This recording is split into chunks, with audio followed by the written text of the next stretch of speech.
What's up guys, Seville here with another action figure review. Today I'm going to finally talk about the complete Marvel Legends Lizard Build-A-Figure. To complete the Lizard, you'll need to buy all 7 figures from this wave, including Gwenpool, Prowler, Spider-Punk, Spider-Man Noir, Spider-Woman, Mysterio, and Lasher, which I have already reviewed. Right off the bat, this figure looks awesome, and I'm glad to finally have him put together after doing all the other reviews. I really do like the new approach to this character. In years past, the Lizard usually looked more like an upright alligator, but here it definitely takes more of a dinosaur-like approach, which to me makes him a much cooler and more menacing villain. I really like that the reptilian scales are textured throughout the figure, even so throughout the appendages, including spots where the coat is ripped over the arm, as well as the underside of the forearm and the hand. But the top of the arms have a more armored-like effect. The scale texture effect continues down the neck and under the shirt, as well as in all the rips and holes of the pants. And then the armored effect comes back at the top of the foot. The scales also continue all the way down the tail until you get to the underside. The sculpt of the jacket includes holes and tears, and the color browns toward the bottom as if it's been dragging through the sewers. And now, let's talk about the articulation.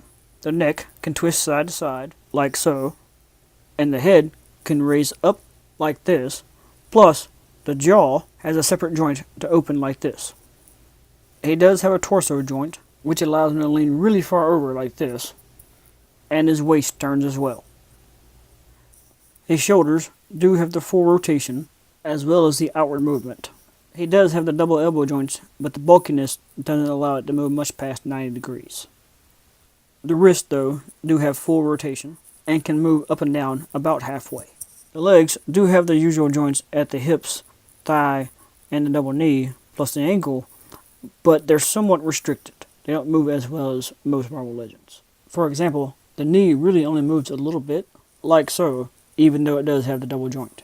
The ankles can just about straighten out though, and the toes can come up really far. And finally, we have the tail. The joint near the top can just about flatten out, as well as rotate. Then there's the joint in the middle, which has a good range of movement and rotation, as does the third joint toward the end. And for the sake of comparison, here is the Homecoming version of Spider-Man. This should help give you an idea of just how bulky the Lizard Build-A-Figure is. He makes throwing Spider-Man around look pretty easy. He can maintain his balance pretty well, as I'm not using any sort of wires or other tricks to hold Spider-Man in place like that. That's purely the Lizard holding Spider-Man. So even though some of the articulation is a bit restricted, it doesn't really take much effort to get him into cool poses, like the Lizard is known for. Overall, I think this is an absolutely awesome Lizard figure. If you like this video, please give it a thumbs up and comment below. And if you want to see more from me, please subscribe. Thank you guys for watching, and I'll see y'all next time.